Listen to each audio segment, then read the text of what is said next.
Hi everybody, Shannon Petrovich with Therapist Talks. The games narcissists play, from love bombing to discard and all the messed up games in between. The most disturbing thing about being involved with a narcissist is the realization that it's all a game. When we're in the beginning of the relationship, it feels so great. When we're in the middle, we feel a great deal of confusion as the relationship rapidly vacillates between wonderful and awful. And then the discard or escape is complicated by new vengeful games that really make us feel crazy. Here are the predictable stages of the relationship with the narcissist and all the games they play. The beginning, the love bombing stage. This is the beginning of the manipulation. You are the best, the only one who's ever understood me, the most amazing person ever, the most wonderful, beautiful, incredible, blah, blah, blah, blah, blah. Of course, real love starts a little bit this way, so how do you know if this is love or love bombing? One way is to take a step back. Keep your brain engaged and don't let your heart get too immersed too fast. The narcissist is all flash and crash, so if you take a step back and slow things down, they will often bail out. And then you'll have your answer. A true love that's emerging will have the maturity to allow you to breathe, to get to know each other, to spend time together and grow together. If the person loses interest because you want to slow it down, you've dodged a bullet. If it sounds too good to be true, it probably is. A sincere new love will not turn on and off like a light switch, whereas a narcissist will. You might even see them immediately attaching to and love bombing someone else. That's a great indication that you were getting love bombed and not loved. The middle stage. As a narcissist senses you giving in to the love bombing, they'll usually quit that, and then middle stage games begin. They begin to carve you away from your interests, your priorities, and anything that gives you a sense of self and meaning. They do this to diminish you so they can control you. They begin by putting down the things that you care about and wanting all your time and attention to themselves.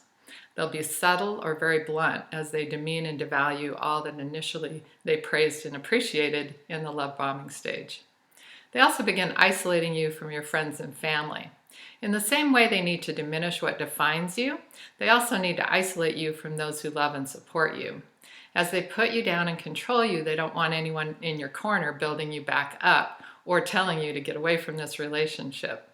They'll isolate you by subtly putting down your family members or saying they're not comfortable with them or they don't think they like them or they just lovingly say they need and want all your time and attention for themselves.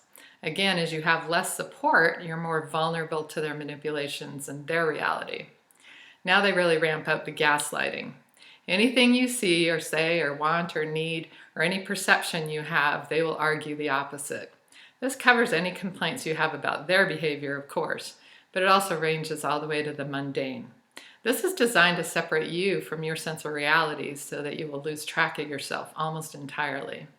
Even your most simple thoughts and perceptions, they will argue and clarify for you that they're not accurate or smart or real, and that makes you lean into the narcissist more and more.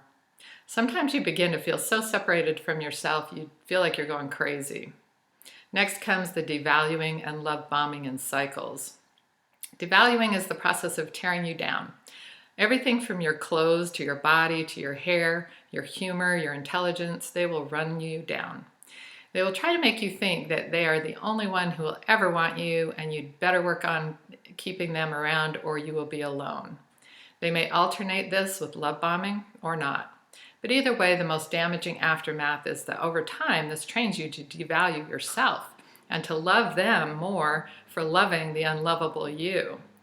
You believe what they're saying and you feel worse and worse about yourself. Only with them do you feel okay, and only when they are giving you those little breadcrumbs of love and attention. As you devalue yourself, their work is done.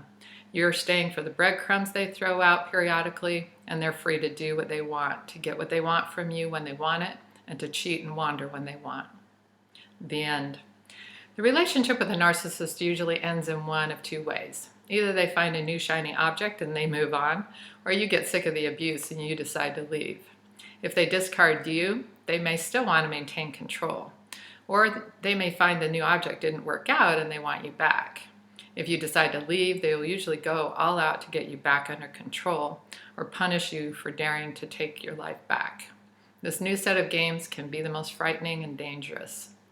Aggression and bullying is one of the primary games that they will turn on.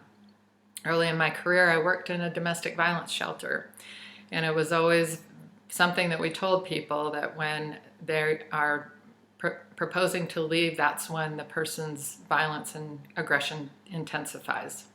The narcissist in collapse will reach for anything and everything to get you back under their control, including violence and bullying. They'll even vacillate between anger and rage and tears and victim dance. They might rage at you, "How could you abandon me?" This is the classic attacking from victim stance. Or they may just ride that devaluing train. "No one will ever love you like I do. You'll never be happy." Then they rage again, collapse into tears, fly into rage again, and they may even threaten suicide. These ramped up aggression bullying games are very intense and very dangerous. If you've gotten away or they discarded but now want you back, they may resort to hoovering. This involves all the games they do to suck you back into relationship like a Hoover vacuum cleaner. They will stalk you online, text out of the blue, or pretend they accidentally texted and then try to engage you. They'll show up where they know you'll be at work or school. They might act casually but begin the manipulation to get you back. The charm will be ramped up, the love bombing will begin again, and they might even say they've changed. But remember, a breakdown is not a breakthrough, and the likelihood of change is not very high. When they feel they've lost and there's no hope of getting you back, they might show their true colors of viciousness by sending in the flying monkeys. What does that mean? Most narcissists have an entourage of friends they can rally to punish you. The monkeys will gang stalk you on the narcissist's behalf, insulting you, ruining your reputation, ruining friendships or relationships with family if they can. They'll scheme to find ways to make your life miserable. If the narcissist wants you back, they may stop the flying monkeys if you return. If they don't want you, they just keep up the misery until you figure out how to make it stop or the narcissist gets bored and moves on.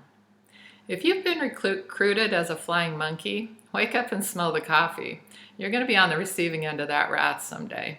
Take a step back and ask yourself what you're doing and why. Are you trying to win favor with that narcissist? Why do you want that person's attention? Can't you see how they treat people? Step back and see this for what it is. See that you're being used in a sick revenge game. It will only make you as sick as they are.